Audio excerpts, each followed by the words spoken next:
গুরু নিরামিষ শেষে আপনাদের সুস্বাগতম। আমার ভিডিওটা স্কিপ না করে পুরো ভিডিওটা টেনে দেখবেন। আজকে আমি আলু পালং ছানা দিয়ে করব। তা আমি জলটা একটু ফুটে গেছে, জলের মধ্যে একটু সামান্য চিনি দিয়ে দিচ্ছি, তাহলে পালং শাকের রঙটা নষ্ট হবে না। একটু সামান্য চিনি দিয়ে দেবেন, তারপরে পালং শাকটা একটু ভাপিয়ে নেবেন।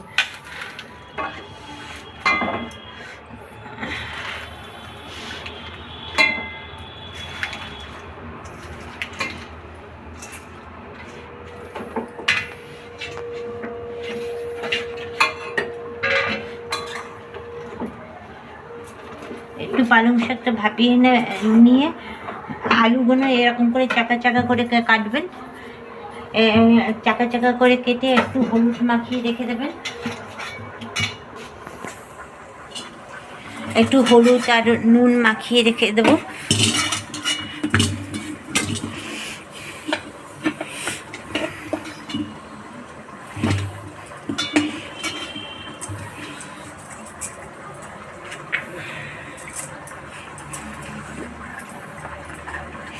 ভিডিওটা স্কিপ না করে পুরো ভিডিওটা দেখতে থাকুন। এত অসাধারণ হয় এই আলু পালংটা খেতে।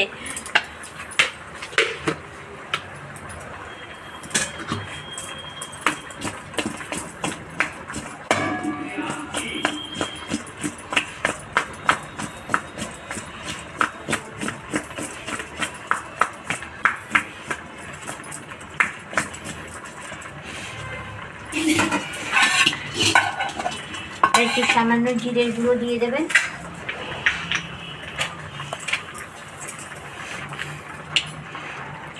বেশি না, অল্প।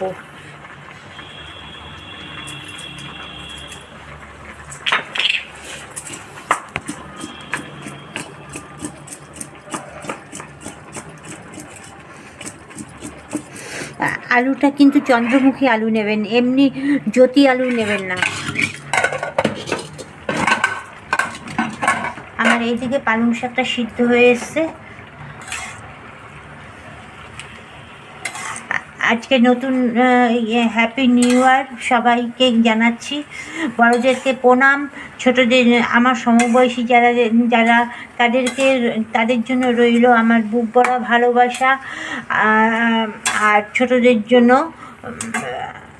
ঠাকুরের কাছে প্রার্থনা করি, আমি তো আশীর্বাদ দেওয়ার কেউ না, ঠাকুরের কাছে প্রার্থনা করি তারা ভালো থাক, সুস্থ থাক, বাবা মার মুখ উজ্জ্বল করুক, এই ঠাকুরের কাছে প্রার্থনা করি। সিদ্ধ করবেন। গ্যাসটা বন্ধ করে দিচ্ছি। আমি পালং শাকটা একটু ঠান্ডা করে মিক্সিতে বেটে নিয়ে আসছি। একটু তেল দিয়ে দিলাম।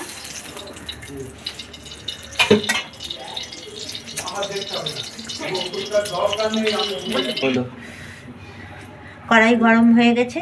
আলুগুলো এক একটা করে ভাজবেন এরকম করে, যেরকম পালং পনিরগুলো ভাজেন সেরকম আলুগুলো ভাজবেন।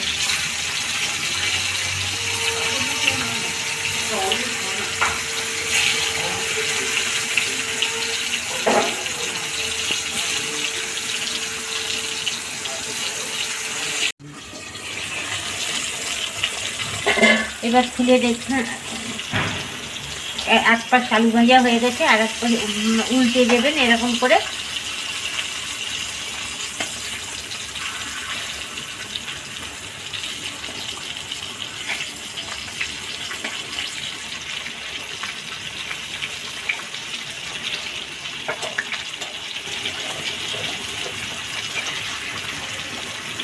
আপনারা ভিডিওটা একটা লাইক, একটা কমেন্ট, একটা সাবস্ক্রাইব করে দেবেন।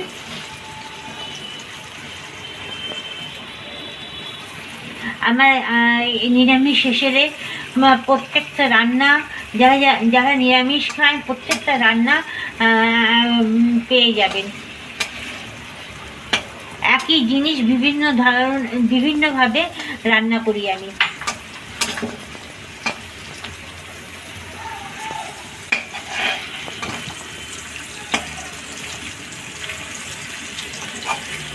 আলুগুলো কিন্তু এর থেকে পাতলা কাটবেন না, আমি যেরকম কেটেছি সেরকমই কাটবেন। দেখুন চন্দ্রমুখী আলু তো সিদ্ধ হয়ে গেছে, দেখুন।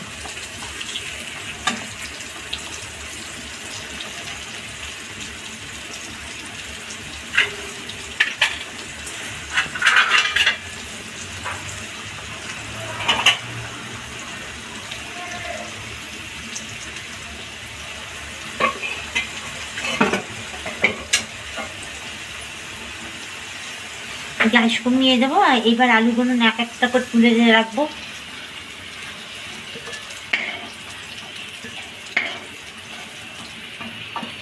আর ছানা করাটা দেখাইনি, আমি একটু ছানা করে নিয়েছি। ছানাটা একটু ফ্রাই করে নেবেন।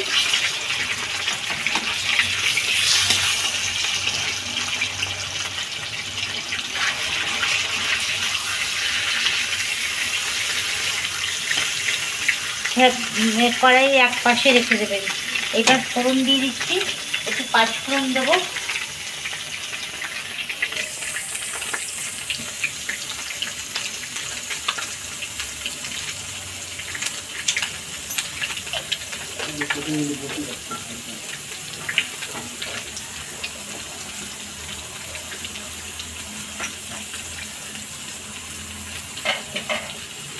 টমেটো দেবো, টমেটোটা পেস্ট করে নিয়েছি।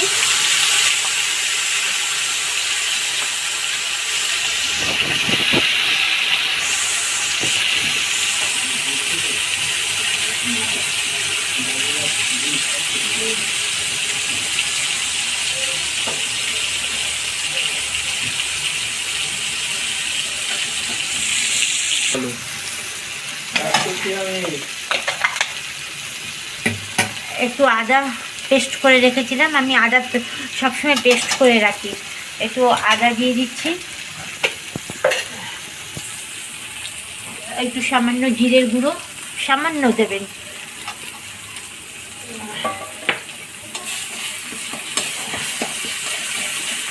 একটু হলুদ,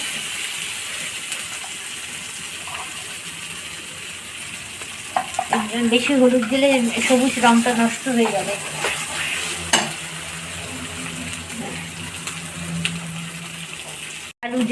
ভাজা আলুগুলো দিয়ে দিচ্ছি।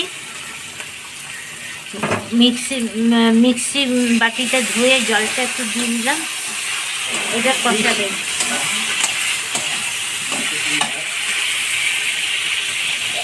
পালং শাক সিদ্ধ করা জলটা আমি ফেলে নিই, সেই জলটা দিয়ে দিচ্ছি। এই জলটা ফেলবেন না।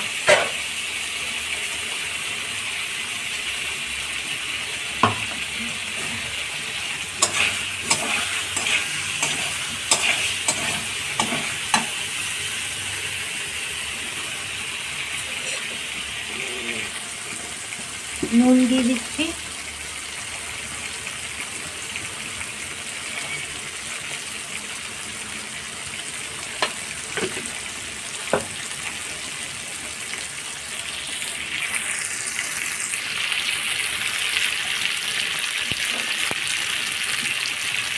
লঙ্কা দিয়ে দিলাম,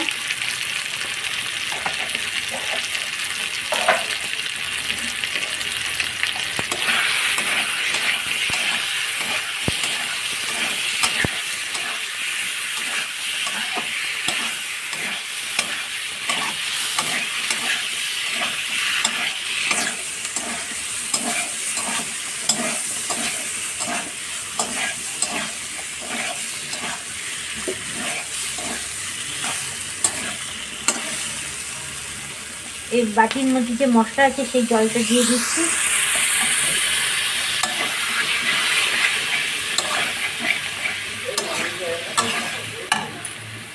এই আমি মিক্সিতে পালং শাকগুলো বেটে নিয়ে এই মিক্সিতে পিষে নিয়ে এসেছি।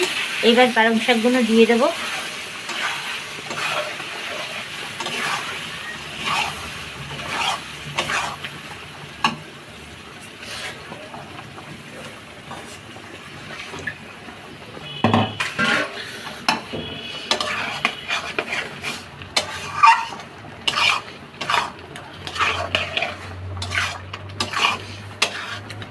এইভাবে একদিন করে খেয়ে দেখবেন।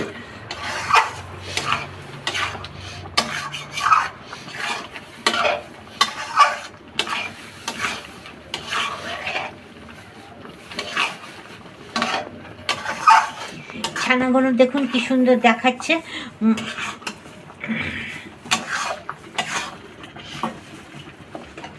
একটু বাটি ধুয়ে জল দিয়ে দিচ্ছি।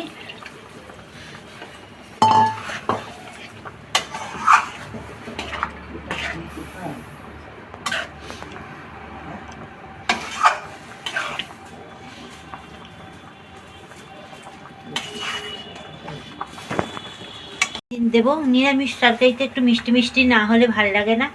আপনারা চিনি না খেলে চিনিটা স্কিপ করে দিতে পারেন। দেখুন মনে হচ্ছে কি পালং পনির, এটা কিন্তু আসলে পালং পনির না, মনে হচ্ছে আলু পনির, আলু পালং মনে হচ্ছে, দেখে মনে হচ্ছে না পালং পনির।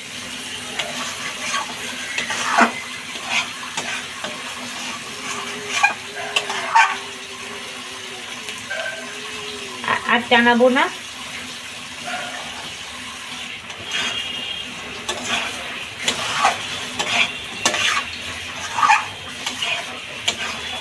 একটু একটু নামানোর আগে কাঁচা তেল ছড়িয়ে দেবেন।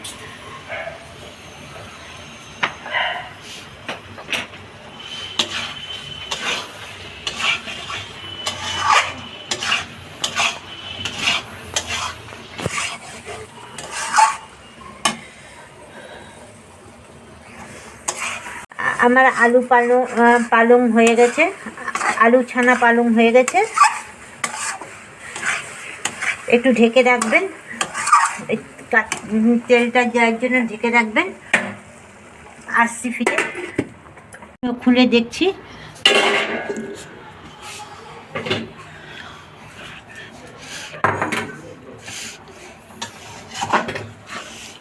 একটু লঙ্কা গুঁড়ো চেপে দেবেন।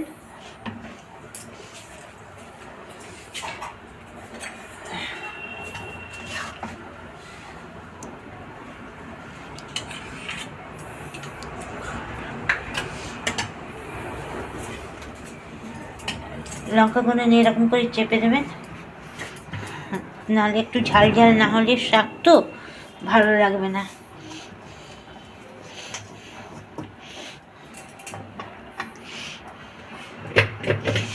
এই রেসিপিটা শিখেছি আমার মায়ের কাছ থেকে। ছোটোবেলায় মা এখন রান্না করে না, এখন মাকে জিজ্ঞেস করি মা এটার পরে এটা কি হবে, বলে কি আমি ভুলে গেছি। কিছুতেই মা রান্নাবান্না ছেড়ে দিয়েছে।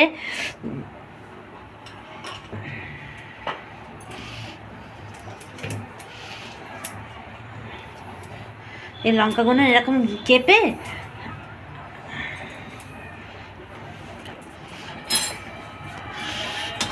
এবার এটা লঙ্কাগুলো মিশিয়ে দেবেন।